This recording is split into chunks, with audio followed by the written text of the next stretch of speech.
Hello, I'm Michael Boyajian, and I'm going to talk about one of my books, which has become something of a timely book.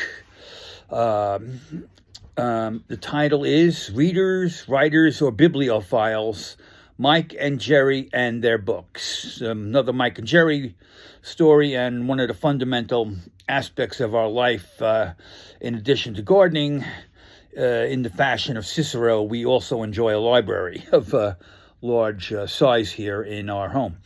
But anyhow, people are concerned about these book banners and burners, whatever you want to identify them as. And I always think of the Harrison Ford movie where he ends up in Berlin and they're burning books, and he just says, "Nazis, I hate them."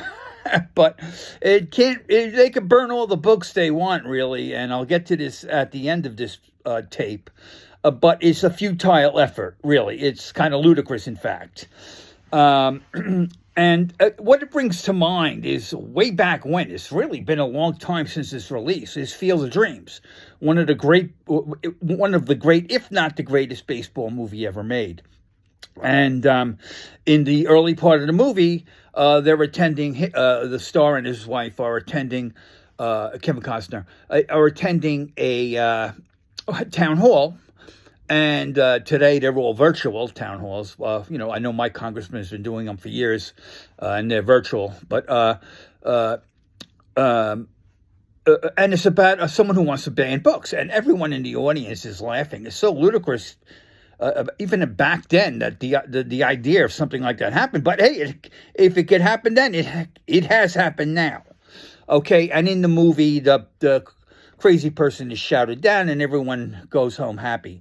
But there's still people out there, and they put them up on the news, and they look like you and me, But what I want to talk about is there's two things. One is the publishing industry and writers and authors in general have met the threat, whether consciously or unconsciously. In my case, it was, I think, unconsciously, with the publication back in November of the book I just mentioned, Readers, Writers, or Bibliophiles, Mike and Jeri and Their Books.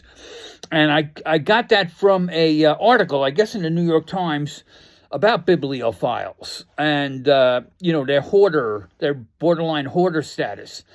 And, I won't go into the book right now, but I kind of add something to that idea, saying, there's other aspects to that.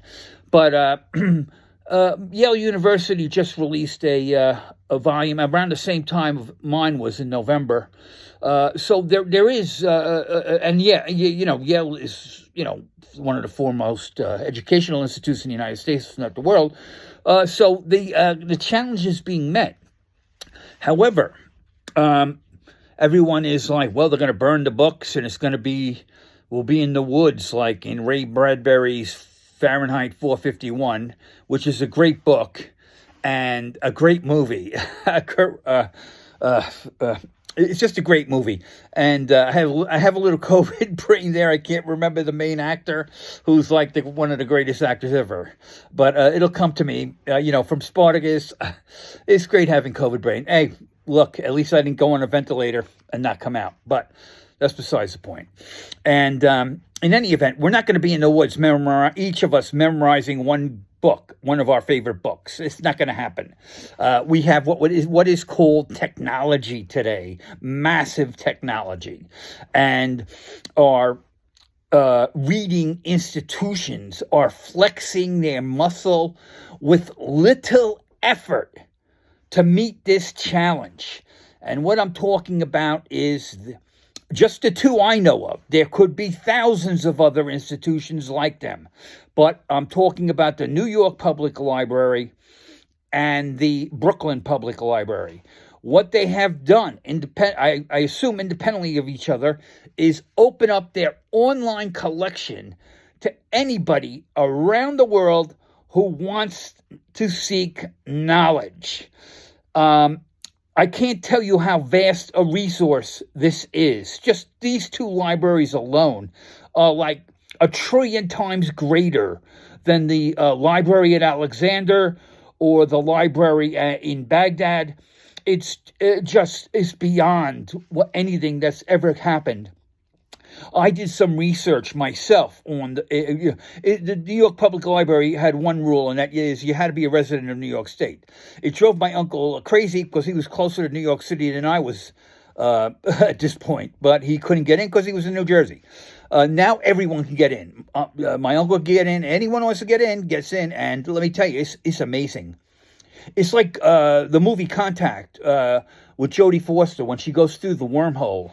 Has no idea where she's going to end up. And that's what happened to me. I went inside the New York Public Library for a book I was doing on the Armenians and in Byzantium.